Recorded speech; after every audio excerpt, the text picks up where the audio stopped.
Good morning student. ये previous video का HTML code है जिसमें कि हम लोग बॉडी के एट्रीब्यूट के बारे में जानकारी ले रहे थे। तो बॉडी टैग के साथ बिजी कलर एक एट्रीब्यूट है जिसकी सहायता से आप क्या करते हैं, बैकग्राउंड कलर क्या करते हैं, रेड करते हैं। जैसे एग्जीक्यूट करने के बाद ये आ रहा था हमारा बैकग्राउंड कलर, चूँकि इसमें हम लोग बैकग्राउंड कलर रेड लिखें। अब यहाँ पे बैकग्राउंड कलर अगर मैं कर देता हूँ ब्लू और इसको फिर आप सेव कर दीजिए, तो फिर अगर इसको रिफ्रेश करेंगे तो बैकग्राउंड कलर क्या हो गया, ब्लू हो गया। इसके अदर भी एट्रीब्यूट है, लेकिन इसे समझने के लिए सबसे पहले हम कलर का हेक्साडेसिमल कोडिंग सिस्टम को समझते हैं, जो कि पेज नंबर आपका 89 में दिया हुआ है। हेक्साडेसिमल कलर कोडिंग में 6 डिजिट नंबर एंड लेटर का कॉम्बिनेशन होता है जिसको रिप्रेजेंट किया जाता है 6 डिजिट में। जैसे कि अगर लिखा जाए, फॉर एग्जाम्पल में अगर मैं यहाँ पे लिख देता हूँ हैज़ 000000, ठीक है।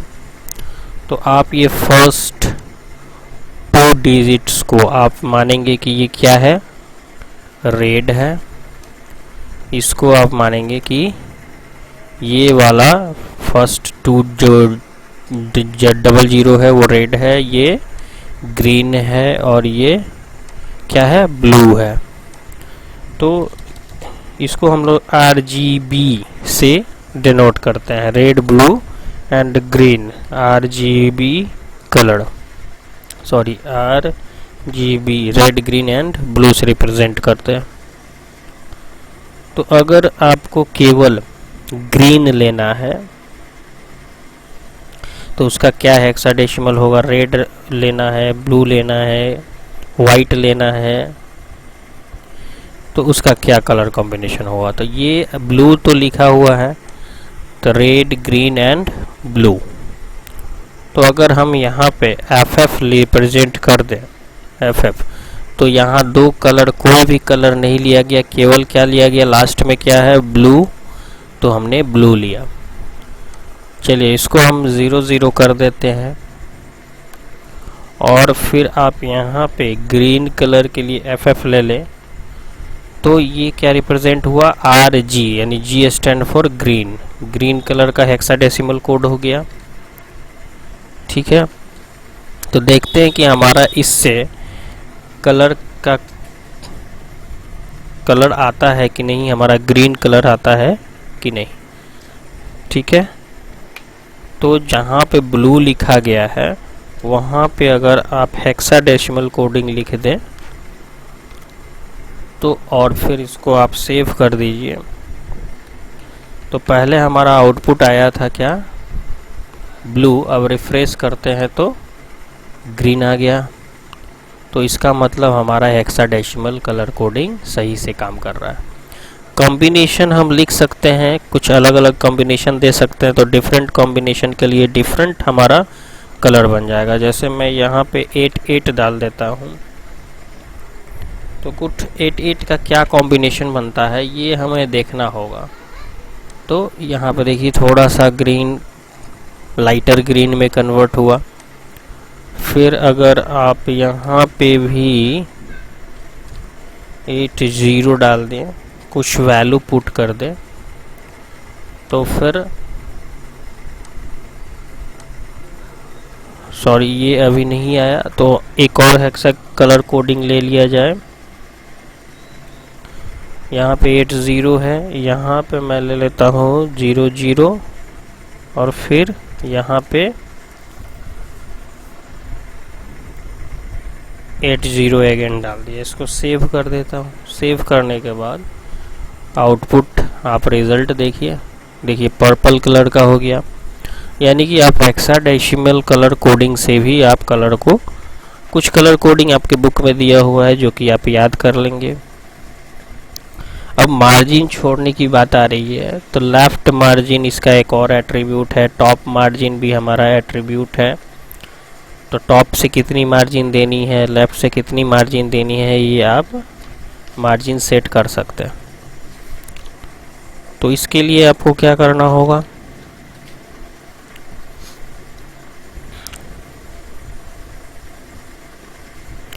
तो पहले हम लोग इसमें दो चीज़ें ले लेते हैं, एक टॉप मार्जिन, एक लेफ्ट मार्जिन। ठीक है, तो यहाँ पे मैंने लिख दिया top margin is equal to 50 और लेफ्ट से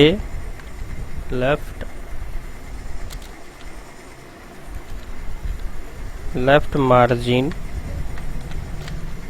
इज इक्वल टू 70 और कुछ टेक्स्ट यहाँ पे लिखना होगा ताकि मार्जिन पता चले बॉडी पे। तो टेक्स्ट मैं कहीं से कॉपी कर लेता हूँ ताकि वो टेक्स्ट हम लोग लिख पाएँ।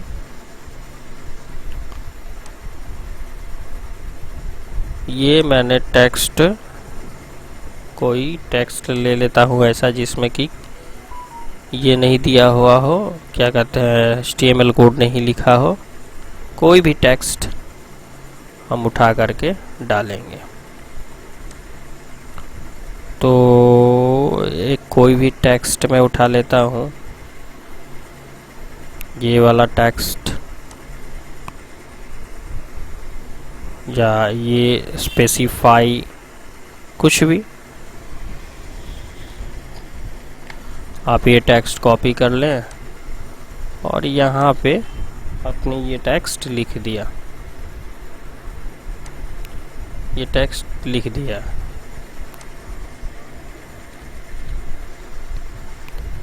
अब ये टेक्स्ट लिखने के बाद आप इसको सेव कर दीजिए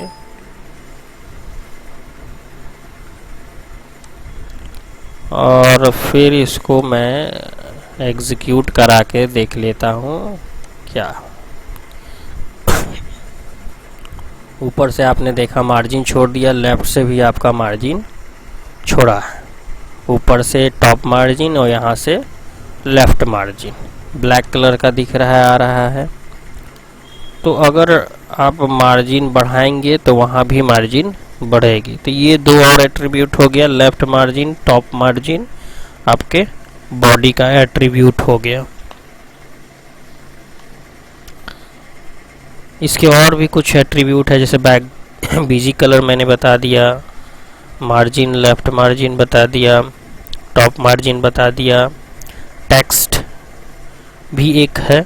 तो यहाँ पे बॉडी का बैकग्राउंड आपका ये पर्पल कलर का आ रहा है और टेक्स्ट आप चाहते हैं कि किसी दूसरे कलर में लिखें, तो टेक्स्ट इज इक्वल टू आप यहाँ पे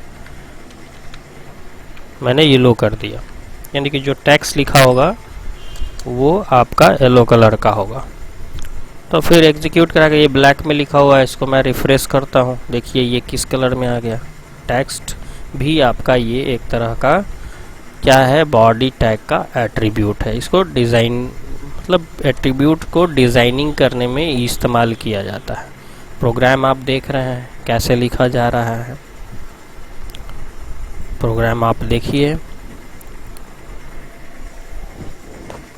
प्रैक्टिकली आपको बताया जा रहा है। बैकग्राउंड भी आप यूज़ कर सकते हैं, एक बैकग्राउंड हमारा टैग होता है। तो background tag specified a background image for a document. Image कोई अगर आपको डालना है बैकग्राउंड में तो उसका पाथ डाल करके बैकग्राउंड एट्रीब्यूट का यूज़ करेंगे, तो फिर आपके बैकग्राउंड में कोई कलर ना करके सेट हो करके वो इमेज सेट हो जाएगा। अब एक H1 टैग की बात आती है, ठीक है, हेडिंग टैग्स की बात करते हैं हम लोग। तो हेडिंग टैग्स का मतलब होता है कि जो हेडिंग के लिए यूज़ किया जाता हो हमारे किसमें, हमारे दिए गए HTML वेब पेज में हम हेडिंग टैग्स का इस्तेमाल करते हैं। इसका थ्योरेटिकली नॉलेज ये ले लें आप लोग कि H1 जो होता है वो H1 जो H1 से लेकर H6 तक लास्ट होता है। आप देख लीजिए कि HTML हेडिंग कितना है, heading 1, heading 2, heading 3, heading 4, heading 5, heading and 6। तो अगर आप इन हेडिंग्स का इस्तेमाल करते हैं तो ये हेडिंग टैग है जो कि हेडिंग टैग लिखा गया है, और आप इसको प्रोग्राम में आप यहाँ पे क्या कर दें कि प्रोग्राम में अपना हेडिंग टैग्स लगा दे, तो उस हिसाब से आपका हेडिंग भी शो करेगा कैसा हेडिंग लगाना है हमको। तो ये मैंने लगा दिया हेडिंग। अब इसको आप सेव कर दें। हेडिंग 1, 2, 3, 4, 5, 6। अब इसका आउटपुट आप देख लें कि जो मैंने हेडिंग लगाया उसका heading 1, heading 2, heading 3, heading 4, heading 5 and heading 6 ये हेडिंग टैग्स में आ रहा है। फिर आप हेडिंग टैग को इसका एक एट्रीब्यूट है उसका भी यूज़ कर सकते हैं हेडिंग टैग्स में। जैसे कि H1 की हेडिंग अगर अलाइनमेंट सेट कर रहा है कि कहाँ जा रहा है, तो हम लिख देंगे ALIGN, aligns is equal to centre. मैंने लिख दिया सेंटर में ये जाना चाहिए, ठीक है। Aligns is equal to centre मैंने लिख दिया। तो अब इसको एग्जीक्यूट करा के हम देख लेंगे कि क्या हेडिंग 1 हमारा अलाइनमेंट सेंटर जा रहा है।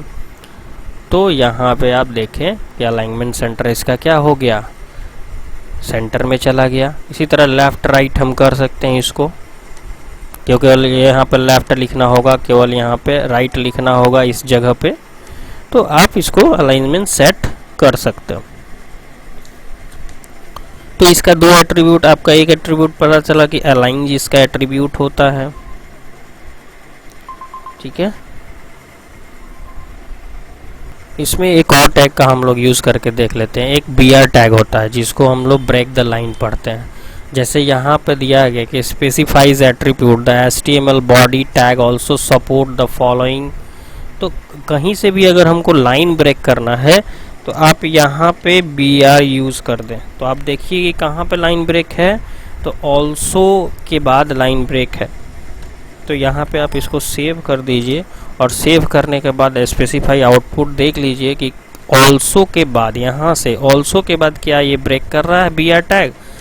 तो देखिए ऑल्सो के बाद क्या हो गया, लाइन ब्रेक हो गया। यानी कि अगर आप BR टैग का यूज़ करते हैं तो इसका मतलब लाइन वो ब्रेक करता है। जहाँ भी BR टैग का यूज़ कर देंगे यहाँ पे वो लाइन को क्या कर देगा, ब्रेक कर देगा। तो ये इतने सारे टैग्स के बारे में आप लोगों ने जानकारी ली। फिर अब नेक्स्ट वीडियो में मैं आगे के टैग्स के बारे में लूँगा, ताकि आप लोग केवल इसको थ्योरेटिकल पढ़ें बुक से, प्लस प्रैक्टिकल करें तो ज़्यादा नॉलेज होगा। इसलिए मैं प्रैक्टिकल ही बताने की ज़्यादा कोशिश कर रहा हूँ, ताकि आप सीधे सीधे इस बात को समझ पाएँ कि हाँ HTML क्यों यूज़ होता है और किस लिए यूज़ होता है, और कॉपी पे नोट डाउन करते चलेंगे। Thank you.